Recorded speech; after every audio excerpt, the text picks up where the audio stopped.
नमस्कार, पुनः हाजिर हूँ आप लोगों के साथ स्पोकन के इस क्लास में। और आज चर्चा का विषय है बचे हुए वॉयल्स, स्पोकन के प्रोजेक्ट नंबर 4 एवं अन्य कुछ महत्वपूर्ण जानकारियाँ। तो जैसा कि आपने अभी तक कॉन्सोनेंट्स के साउंड एंड साइलेंट एटीट्यूड देख लिया है, आपने वोवेल में ए को कल अच्छे तरह से समझ लिया है। आज हम लोग बचे हुए वॉयल्स ई, आई, ओ एवं यू को जानेंगे और साथ ही साथ हम लोग जानेंगे स्पोकन के चौथे प्रोजेक्ट को, जिसके आधार पर आज से आप कन्वर्सेशनल मास्टरी हासिल कर लेंगे। 7 दिनों की क्लास में शायद आप लोगों को लगा हो कि आप लोगों ने कुछ नहीं सीखा है, लेकिन आज जब कन्वर्सेशनल प्रैक्टिस की बात होगी तो आप महसूस कर पाएंगे कि आपने क्या कुछ सीखा है और उसका क्या फ़ायदा मिल सकता है। तो अब हम लोग शुरू करते हैं सेशन को, और आज हम लोग वॉयल लेटर ई से शुरू करेंगे। तो ई का 3 साउंड होता है। पहले होता है ए, दूसरा होता है ह्रस्व ई और तीसरा होता है आधा ओ। रोचक है, जानना चाहेंगे? तो आइए देखते हैं कि ई के 3 साउंड में यदि पहला साउंड देखिए आप, यदि कॉन्सोनेंट रहे, ई रहे, फिर कॉन्सोनेंट रहे, लेकिन ये कॉन्सोनेंट आर नहीं हो, तो ये वाला ई का साउंड ए हो जाता है चिन्ह में ऊपर से एक हो। जैसे एम ई एन है, उच्चारण मेन होगा, मेन का मतलब कई आदमी होता है। बी डी है, उच्चारण बेड होगा, बेड मतलब बिस्तर होता है। उसी तरह से एस एच ई और डी है, उच्चारण शेड होगा, और शेड का 2 मतलब होता है। एक तो आप लोग सुनते हैं ना छप्पड़ कहता, छप्पड़, घर का जो छप्पड़ होता है वो भी शेड कहलाता है। और दूसरा मतलब होता है बहाना या गिराना, जैसे शेड टीयर्स, शेड लिप्स, तो बहाना और गिराना भी इसका मतलब होता है। तो आपने देखा कि यदि consonant plus E plus consonant हो और अंतिम कॉन्सोनेंट आर नहीं हो तो ई का उच्चारण ए हो जाता है।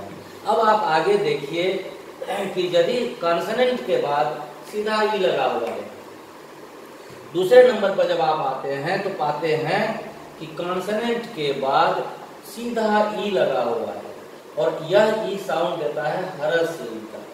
कॉन्सोनेंट के बाद यदि सिर्फ ई लगा हुआ रहे तो ई का उच्चारण ह्रस्व ई हो जाता है।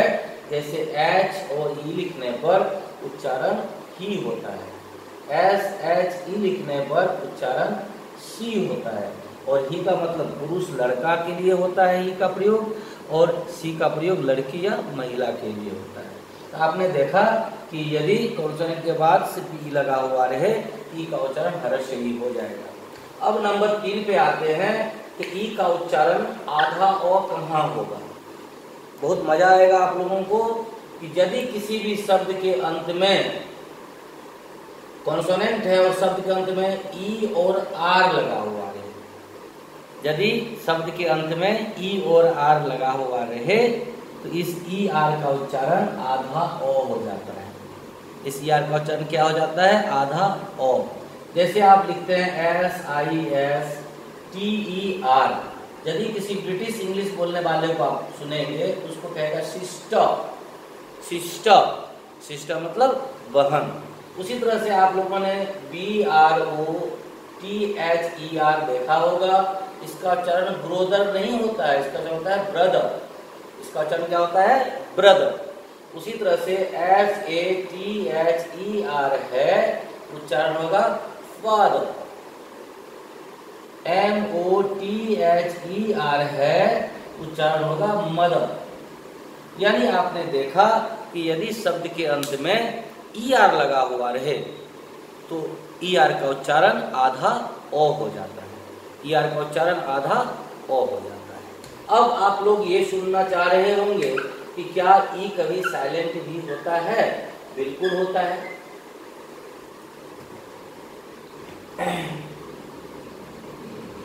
If E comes at the end at the end of a word preceded by any vowel,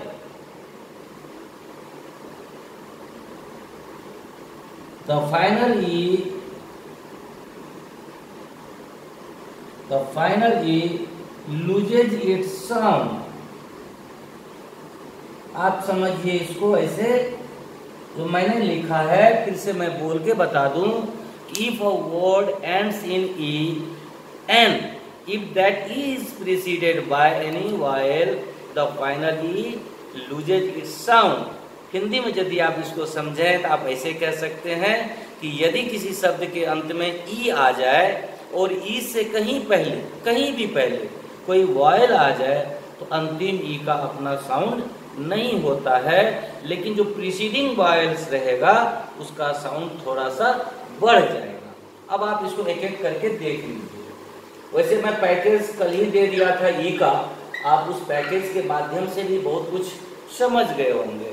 तो आप देखेंगे, जैसे देखिए एन ए एम ई, अब इसमें है ई लास्ट में और ई से पहले एक वॉयल आया बहुत दूर में है ए। अंतिम ई अपना साउंड लूज कर चुका है, इसीलिए इसका उच्चारण हम नेम करते हैं।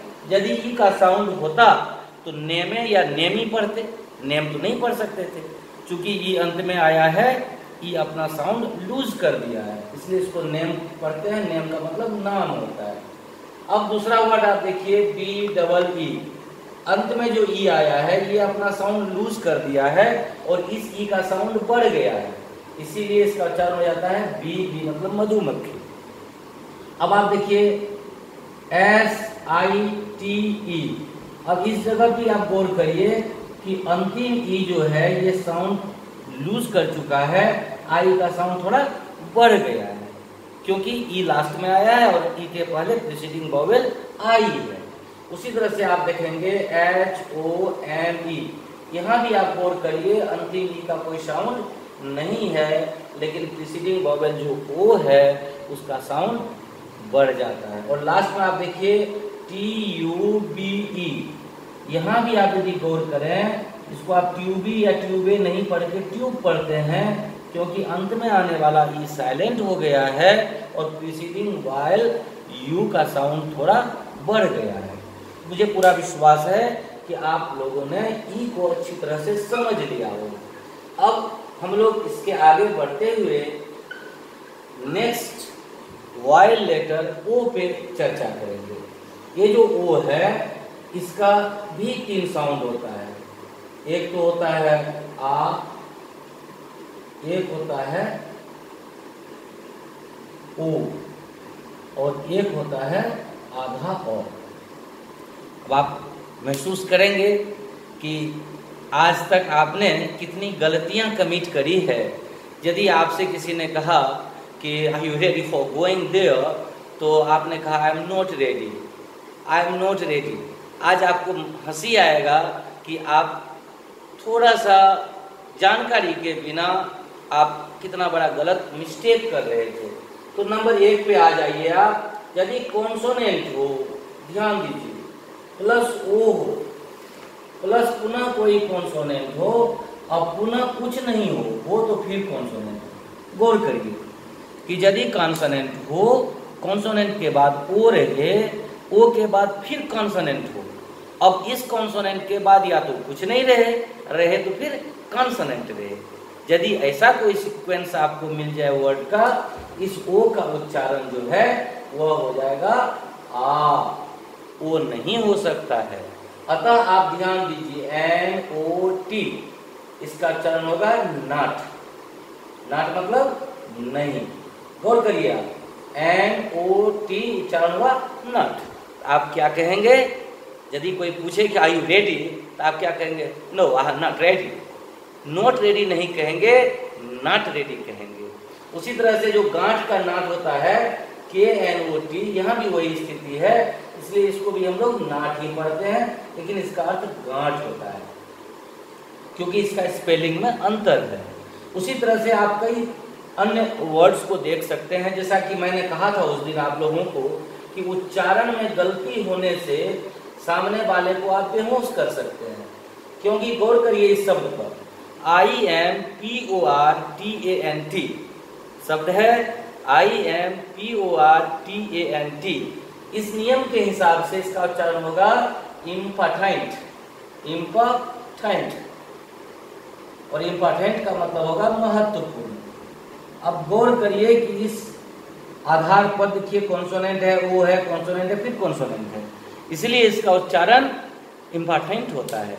आप यदि किसी को ये कहना चाहते हैं कि आप मेरे लिए बहुत महत्वपूर्ण हैं, तो आप क्या कहेंगे? आप कहेंगे you are very important for me, important for me. Important नहीं कहिएगा, क्योंकि आगे चल करके आप देखिएगा कि इम्पोर्टेंट का मतलब होता क्या है। हम लोग आगे बढ़ते हैं, नंबर 2 पे आ जाते हैं। बहुत आसान है, आप एंजॉय कर सकते हैं इसको।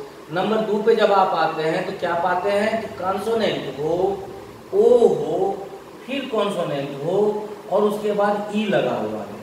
गौर कीजिए आप कि कॉन्सोनेंट हो, ओ हो, कॉन्सोनेंट हो और लास्ट में ई लगा हुआ है। ऐसा यदि आपको ओ मिल जाए, इसका उच्चारण होगा ओ, उच्चारण हो जाएगा ओ। जैसे एम, ओ, टी और ई है, ध्यान दीजिए, NOTE उच्चारण होगा नोट। और नोट का 2 मतलब होता है, एक तो पर्ची या रुपया जिसको नोट कहते हैं आप, और दूसरा इसका वर्ब में मतलब होता है लिखना।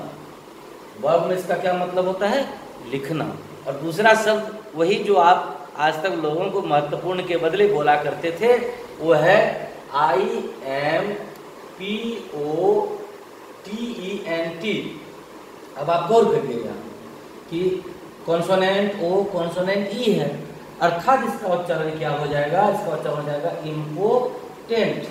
इम्पोर्टेंट भी बोल सकते हैं या इम्पोर्टेंट भी बोला जा सकता है इसको, इम्पोर्टेंट। ये दोनों का मतलब क्या होता है? मतलब होता है हिजड़ा, नपुंसक।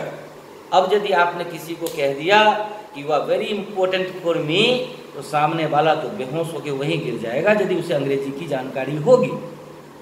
यदि नहीं होगी तब तो कोई बात ही नहीं है। इसीलिए मैं आग्रह करूंगा कि आज के बाद जब भी किसी को महत्वपूर्ण बोलना हो, इम्पॉर्टेंट बोलेंगे, इम्पोर्टेंट नहीं बोलेंगे। और आप लोगों को ये भी बताना है कि नंबर 3 पे भी हमें आना है। मुझे लगा कि इसका साउंड खत्म हो गया, तो नंबर 3 में देखिए आप कि ओ का उच्चारण, एक और साउंड आप इसमें जोड़ सकते हैं, आधा ओ तो है ही, ओ भी इसका साउंड होता है। मात्र 5 वर्ड है। There are only 5 words where O gives the sound of O। मजा आएगा ना? देख लीजिए। तो पहले आधा ओ देखिए, यदि कॉन्सोनेंट हो, ओ हो और आर लगा हुआ रहे, इस ओ और आर का उच्चारण हो जाएगा आधा ओ। यदि किसी भी वर्ड में कॉन्सोनेंट के बाद ओ आर लगा हुआ रहे तो ओ आर का उच्चारण हो जाएगा आधा ओ। अब एक शब्द आप देखिए DOCTOR। अब गौर करिए, इसमें 2 नियम छुपा हुआ है। पहला में आपका रूल नंबर 1 और दूसरा में है rule number 3। Consonant plus O plus consonant rule number 1 हो गया, यानी लास्ट कॉन्सोनेंट आर नहीं हो, और consonant plus O plus R यानी रूल नंबर 3 हो गया। तो उच्चारण देखिए क्या हो जाएगा। अगला हो गया डॉक और TOR का हो जाएगा ठ। उच्चारण क्या हो गया? डॉक्टर। शुद्ध उच्चारण डॉक्टर, डॉक्टर। आप इसको डॉक्टर नहीं बोलेंगे, डॉक्टर। क्यों? क्योंकि रूल नंबर 1, रूल नंबर 3। बहुत आसानी से आप इसको समझ सकते हैं। उसी तरह से आप लोग जो गांव में देखते हैं TRACTOR, उच्चारण होता है ट्रैक्टर। इसका भी उच्चारण ट्रैक्टर होगा, यानी OR जब आया लास्ट में, उच्चारण आधा ओ का दे दिया। जब भी किसी वर्ड में आप OR को लास्ट में देखेंगे तो उच्चारण आधा ओ का ही होगा। अब हम लोग आज आगे आ जाते हैं और अंत में ये 5 वर्ड्स को देखते हैं जहां ओ का साउंड ओ होता है। ये चौथा नंबर पर आप देख लेंगे। जैसे देखिए COME, इसमें कोई नियम नहीं है, इसलिए मैं वर्ड लिख देता हूँ। यहाँ पर देखिए इसका उच्चारण होता है कम। कम का मतलब होता है आना। इसी से मिलता जुलता दूसरा शब्द है वेलकम। यहां भी उच्चारण ओ हो रहा है। वेलकम मतलब स्वागत करना होता है। तीसरा है SON मतलब सन, सन मतलब बेटा होता है। चौथा है SOME, इसका उच्चारण होता है सम, सन मतलब थोड़ा होता है। आपने देखा कि कॉम कम पढ़ा जाता है, कॉम नहीं पढ़ेंगे आप। कम, वेलकम, शन, सम, इन सब शब्दों में ओ स्टैंड्स करता है ओ के रूप में। यहाँ ओ को हम ओ या आ या आधा और नहीं पढ़ सकते। और ओ का कभी साइलेंट एटीट्यूड नहीं होता है, वो कभी साइलेंट नहीं होता है। वो जब भी आप लिखेंगे ओ का उच्चारण अवश्य होगा। आप वो समझ गए होंगे। और आज चूंकि वॉयल लेटर को मैं खत्म कर देना चाहता हूं, तो अंत में हम लोग यू पर आ जाते हैं। इसके बाद वॉयल लेटर खत्म हो जाएगा। अब आप ये यू को देखिए, यू का उच्चारण ओ होता है, यू होता है, यू होता है। और आप देखेंगे यू का उच्चारण ओ होता है, यू होता है, यू होता है। आप महसूस करेंगे, जब आप देखेंगे तो आपको बहुत मजा आएगा, क्योंकि इसको न तो याद करना है, न तो रटना है, न तो ट्रांसलेशन बनाना है। बस आपने सिर्फ देखना है और देखने के साथ इसे सीख जाना है। गौर करिए कि यदि कॉन्सोनेंट हो, यू हो और कॉन्सोनेंट हो, consonant plus U plus consonant की स्थिति में आप गौर करेंगे उच्चारण इस यू का ओ हो जाता है। इस यू का उच्चारण क्या हो जाता है? ओ हो जाता है।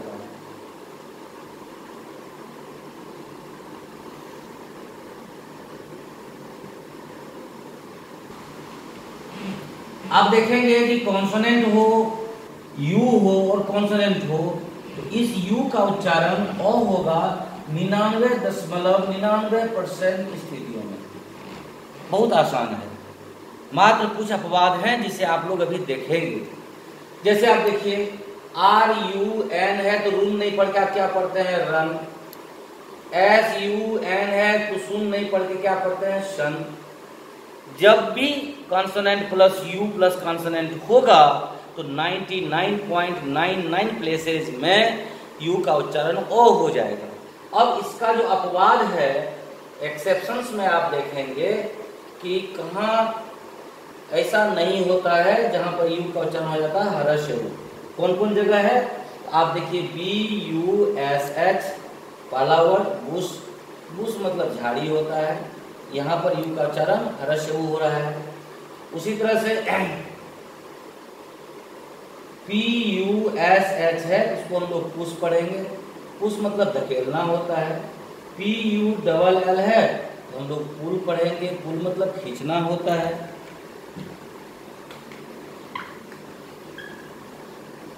उसी तरह से PUT है, इसको हम लोग पुट पढ़ेंगे। BULL है, इसको हम लोग बुल पढ़ेंगे।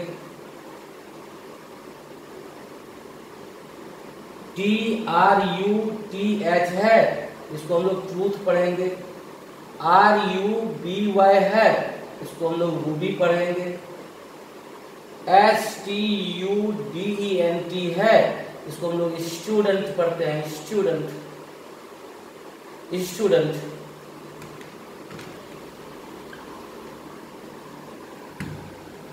LUCRATIV है, इसको हम लोग लुक्रेटिव पढ़ते हैं, लुक्रेटिव। लुक्रेटिव मतलब आकर्षक होता है। यदि LUBRICANT है, इसको हम लोग लुब्रिकेंट पढ़ते हैं। लुब्रिकेंट मतलब स्नेहक होता है, लेप जैसा। तो आपने देखा कि ये अपवाद हैं। यदि इन अपवादों को आप छोड़ दें तो जब भी consonant plus U plus consonant आएगा, यू का उच्चारण निश्चित रूपेण ओ हो जाएगा। जैसे SHUT है, SHUT है, इसको आप शूट नहीं शट पढ़ते हैं। शट मतलब बंद करना होता है। एक तो मैंने यहाँ बताया था कि पुश मतलब धकेलना जो होता है PUSH, तो उसको हम पुश पढ़ते हैं। लेकिन ध्यान दीजिए, यदि PUS रहे सिर्फ, इसको हम लोग पस पढ़ते हैं। पस का मतलब मवाद होता है, जो हम लोग देहात के भाषा में पीब कहते हैं, घाव में जो भरा हो जाता है वह मवाद। PUS को हम पुश नहीं पस पढ़ते हैं। उसी तरह से SHUT है तो शूट नहीं शट पढ़ते हैं। उसी तरह से देखिए आप STUNT है, इसको स्टूंट नहीं पढ़ के हम स्टंट पढ़ते हैं। स्टंट मतलब हथकंडा होता है, हाथ की सफाई भी आप इसे कह सकते हैं। हाथ की सफाई या हथकंडा को स्टंट कहा जाता है। तो आपने देखा कि यदि consonant plus U plus consonant हो तो कुछ अपवादों को छोड़कर उस यू का उच्चारण ओ हो जाएगा। अब आगे बढ़िए, नेक्स्ट नंबर 3 पे आ जाते हैं हम लोग, क्योंकि 1 और 2 तो आप समझ गए, अ और हर्ष उ। अब आते हैं यू पे, कि यदि कॉन्सोनेंट रहे, यू रहे, कॉन्सोनेंट रहे और ई रहे, लेकिन ये वाला कॉन्सोनेंट ध्यान दें कि आर ना हो। कॉन्सोनेंट यू कॉन्सोनेंट ई रहने पर इस यू का उच्चारण यू हो जाता है। Consonant plus U plus consonant plus E रहने पर यू का उच्चारण यू हो जाता है। जैसे आपने देखा कि TUBE है, उच्चारण हो गया ट्यूब। ट्यूब मतलब नल होता है। अब नंबर 4 पे आ जाइए कि यदि यू के बाद RE या RABLE लगा हुआ है। गौर कीजिए मित्रों, आप लोगों को यह बताते हुए बड़ी हर्ष हो रही है कि मैंने जो यह एसेट क्रिएट किया, इसके लिए मुझे वर्षों खर्च करने पड़े। मैंने वर्षों रातों को जग कर ये रिसर्च किया है। मैंने लिंग्विस्टिक्स में अपने आप को झोंक दिया था, तब जाकर के ये सारे रूल्स हमने निकाले, ताकि आने वाले जनरेशन को इतना नहीं पढ़ना पड़े जितना मैंने पढ़ाई करी। मैं नहीं चाहूँगा कि उतना अन्य को भी पढ़ना पड़े। तो मैंने जो जितना रिसर्च किया उसके निचोड़ को मैंने सोचा कि यदि मैं अपने साथ लेके मर जाऊं, चला जाऊं, तो वह उपयोगहीन हो जाएगा। और यही वजह था कि मैं उन सारे रिसर्चेस को, जिसे मैंने रात भर जग कर बनाया था, पूरा किया था, आप लोगों को स्वस्ने समर्पित कर रहा हूं। और उम्मीद करता हूं कि आप इन सारी चीज़ों से खुद भी फायदा उठाएंगे और अन्य लोगों को भी फायदा उठाने के लिए प्रेरित करेंगे। और इसलिए आप सबों से यह अपेक्षा करूंगा कि जब भी आप ये वीडियो देखें तो उसे त्वरित गति से अन्य तक भी शेयर करके पहुंचाएं, ताकि वे लोग भी इसका फायदा उठा सकें। साथ ही साथ आप लोगों को सूचित करते हुए बड़ा हर्ष महसूस कर रहा हूं कि अब मैं आप लोगों के लिए YouTube पर भी उपलब्ध रहूंगा, और साथ ही साथ बहुत ही कम समय में आप लोगों के हाथ अंग्रेजी का एक ऐसा एसेट लगने वाला है जिसे अपने पास रखकर आप स्वयं भी बहुत कुछ सीख सकते हैं, अपने बच्चों को बहुत कुछ सिखा सकते हैं, और generation to generation as an asset आप उसे रख सकते हैं। इन बातों पर आप यदि थोड़ा सा भी गौर करेंगे तो मुझे लगेगा कि मेरी जो मेहनत थी वो कामयाबी की तरफ तीव्रता से बढ़ रही है। हम लोग आइए आगे की ओर देखते हैं। जैसे आप देखिए SURE, देखिए लास्ट में URE लगा हुआ है, उच्चारण होता है स्यो। स्यो मतलब निश्चित। SURE में उच्चारण स्यो होता है, स्यो मतलब निश्चित। उसी तरह से देखिए CURE है, उच्चारण हो जाएगा क्यों। क्यों मतलब उपचार होना, उपचार होना। दूसरा आप RABLE को देखिए, आप जैसे D है, U है, RABLE है। अब इसका उच्चारण क्या होता है, ड्यूरेबल। उच्चारण क्या होता है, ड्यूरेबल। ड्यूरेबल मतलब टिकाऊ होता है। आजकल आप सुनते होंगे कोरोना के बारे में लोग बोलते हैं कि corona is not an easily curable disease. अब गौर करिए आप, CURABLE को क्या पढ़ा जाता है? क्यूरेबल।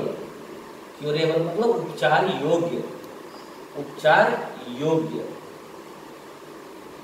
तो आज आपने देखा, और यू का कभी साइलेंट एटीट्यूड नहीं होता है, नो साइलेंट एटीट्यूड होता है यू का। यू कभी साइलेंट नहीं होता है। जब भी आप यू को रखेंगे, यू का साउंड निश्चित रूपेण होगा, यू का साउंड निश्चित रूपेण होगा। वॉयल चैप्टर को हमने सक्सेसफुली कवर अप कर लिया है। मुझे पूरा विश्वास है कि आप आनंदित होकर, मजा लेकर वॉवेल पर कमांड भी हासिल कर लिए होंगे। लेकिन मित्रों, सिर्फ अल्फ़ाबेटिकल प्रोनाउंसिएशन को जानकर आप ये नहीं कह सकते कि आपने अंग्रेजी के ABCD पर पूर्णता हासिल कर ली है। अभी फोनेटिक्स का चैप्टर बाकी है। फोनेटिक्स के चैप्टर में जब आप प्रोनाउंसिएशन को और गहराई से देखेंगे, तब आप अंग्रेजी टू अंग्रेजी वाली डिक्शनरी में भी आसानी से शब्दों का उच्चारण सीख सकेंगे। तो मैंने वादा किया था कि आज के इसी वीडियो में मैं स्पोकन किट पर भी चर्चा करूंगा, स्पोकन के 4th प्रोजेक्ट पर भी चर्चा करूंगा, लेकिन वीडियो लेंथी हो जाएगा तो अपलोड करने में मुसीबत होगी, इसीलिए वह दूसरे वीडियो में कर रहा हूं। और आप लोगों ने देखा, इसके लिए बहुत बहुत धन्यवाद।